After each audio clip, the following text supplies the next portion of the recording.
हरे कृष्णा दोस्तों, स्वागत है आपका आपके अपने चैनल भक्ति की शक्ति में। आज जानेंगे सर्वपितृ अमावस्या के बारे में सब कुछ। सर्वपितृ अमावस्या है 2 अक्टूबर को।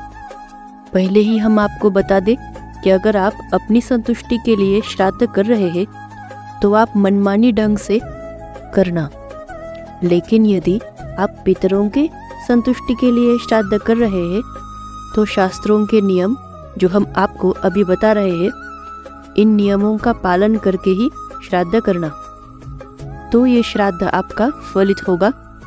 अन्यथा ये श्राद्ध आपके लिए बिल्कुल ही निष्फल रहेगा। सबसे पहले ध्यान में रखने योग्य बात यह है कि अमावस्या तिथि में तुलसी पत्र आपको बिल्कुल भी नहीं तोड़ना है। पितरों को तुलसी बड़ी प्रिय है।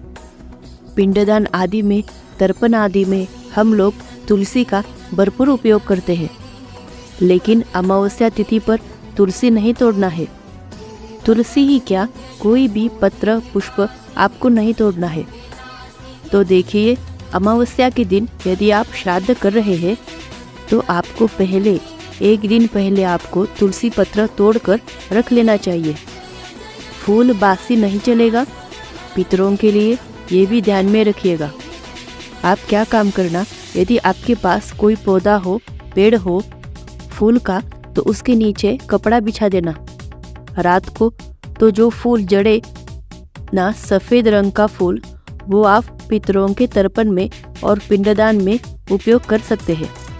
अथवा तो यदि आपको मार्केट में सफ़ेद पुष्प मिल जाए तो आप उनका भी इस्तेमाल कर सकते हो। ये बात आपको क्लियर हो गई। पत्र पुष्प आप बिल्कुल भी नहीं तोड़ना। यदि कुशाब आप तोड़ कर ला रहे हैं खेत आदि से, तो एक दिन पहले ही आप तोड़ लेना। अब बढ़ते हैं अगली बात पे। स्टील का कोई भी बर्तन पितरों के लिए उपयोग में नहीं लाना है। इस बात का आपको खास करके ध्यान रखना है। कोई भी बर्तन यदि आप ब्राह्मण को भी खिला रहे हैं, देखिए ब्राह्मण के अंदर आपके पितर ही बैठकर वो भोजन का सेवन करेंगे, तो स्टील का बर्तन आपको इस्तेमाल नहीं करना है। कोई भी अन्य धातु हो, तांबे में तो खिलाया नहीं जाता है। कांसा हो, पीतल हो, जिसमें आप खिला सकते हैं ब्राह्मण का भोजन, तो आप इसमें कराइएगा। और पितरों को जो कर्म होते हैं, पिंडदान आदि, तर्पण आदि में भी स्टील का बर्तन उपयोग नहीं करना है, क्योंकि लोहा पितरों को बिल्कुल सख्त मना है। स्टील में लोहे का अंश होता है, तो कहेंगे आप कि हम कैसे खिलाएं फिर? तो बहुत आसान है। यदि आपके पास कुछ भी नहीं है तो पलाश का पत्तल आप ले आना, जो मार्केट में आसानी से मिल जाता है। उस पत्तल में ब्राह्मण को भोजन कराना। कुछ नहीं है तो इन सब चीज़ों का आप ध्यान रखिएगा। शास्त्र विहित बातें हम आपको बता रहे हैं। श्राद्ध में यदि घर की बेटी हो तो उसको सपरिवार आमंत्रित करना है। इससे पितृ बड़े संतुष्ट होते हैं। और किसी भी प्रकार के मेहमान को आप आमंत्रित ना करें। और ब्राह्मण भी आपको बुलाना है तो केवल 1, 3 या 5 ब्राह्मण ही बुलाए।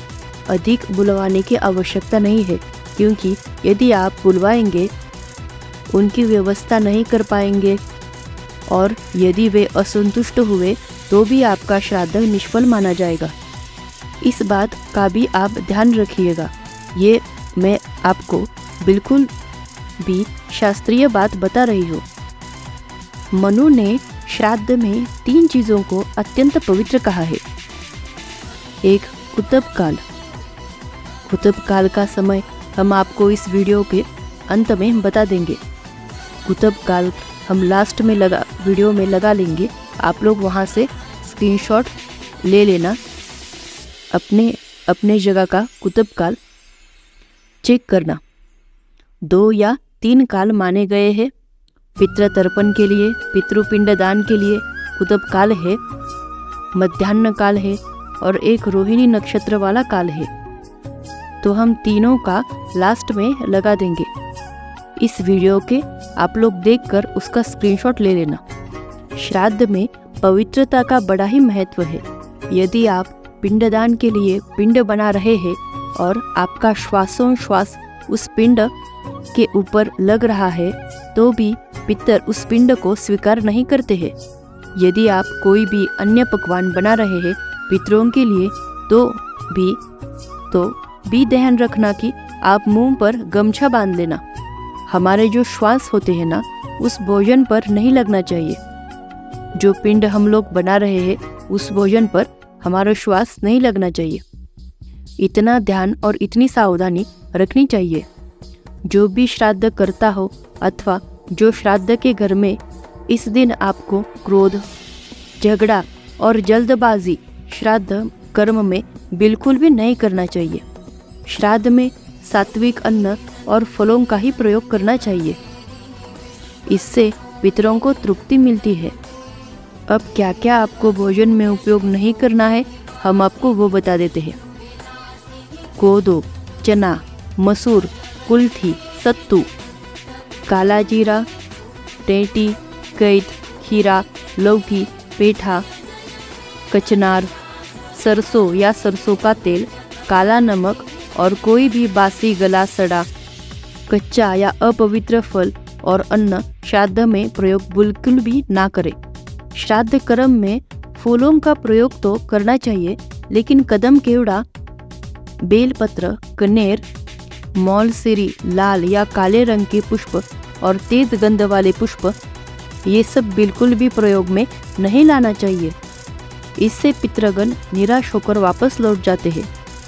तो कौन सा पुष्प उपयोग करें? केवल आप सफ़ेद पुष्प का उपयोग कर सकते हो। श्राद्ध के लिए उत्तम ब्राह्मण को निमंत्रित करना चाहिए, जो योगी हो, वैष्णव हो, वेद पुराण के ज्ञाता हो, विद्याशील व शांत स्वभाव के हो। श्राद्ध में केवल अपने मित्रों और गोत्र वालों को खिलाकर संतुष्ट नहीं हो जाना चाहिए। यदि कोई श्राद्ध का अन्न बचता हो तो कोई गरीब हो तो उसकी भी आप बाद में खिला सकते हो। अब एक बार और ध्यान दीजिए कि अंगहीन रोगी, कोढ़ी, धूर्त, चोर, नास्तिक, मूर्ख नौकर, काना, लंगड़ा, जुआरी, अंधा, कुश्ती सिखाने वाले व मुर्दा जलाने वाले ब्राह्मण को श्राद्ध भोजन के लिए नहीं बुलाना चाहिए। ये हम नहीं कह रहे, ये शास्त्रों में लिखा है, वो हम आपको सुना रहे हैं। श्राद्ध में निमंत्रित ब्राह्मण का खूब आदर करना चाहिए। बिल्कुल भी उनका किसी भी प्रकार से अपमान नहीं हो, इस बात का आपको ध्यान देना चाहिए। यदि आप किसी कारणवश ब्राह्मण को भोजन नहीं करा सकते हैं तो मन में संकल्प करके केवल सूखा अन्न, घी, चीनी, नमक आदि वस्तुएं जो सीधा सामान होता है वो श्राद्ध भोजन के निमित्त किसी ब्राह्मण को आप देकर चले आना। यदि आप भोजन नहीं करा पाते हैं तो यदि इतना भी नहीं कर सकते तो कम से कम आप गाय के लिए भोजन निकाल देना और गाय को भोजन करा देना। शास्त्रों में यह भी वर्णन है कि यदि घर में रजस्वला स्त्री है और खाना बनाने वाला कोई नहीं हो तो आप सीधा सामान दे सकते हैं ब्राह्मण को। यदि आप कुछ भी नहीं बना सके घर में तो आप केवल हरा चारा खरीद लेना, अथवा तो क्योंकि अमावस्या के दिन तो काटना नहीं है इसलिए हम बोल रहे खरीद लेना। अमावस्या के दिन चारा नहीं काट सकते तो आप चारा गाय को खिला देना अथवा तो गुड़ रोटी खिला देना। और हमने पहले भी बता दिया है कि श्राद्ध में भोजन कराने के लिए चांदी, कांसे का बर्तन उत्तम माने जाते हैं और इन बर्तनों के अभाव में पत्तलों पर भोजन कराना चाहिए, जो पत्तल मार्केट में मिल जाते हैं। पितरों से क्या मांगना चाहिए?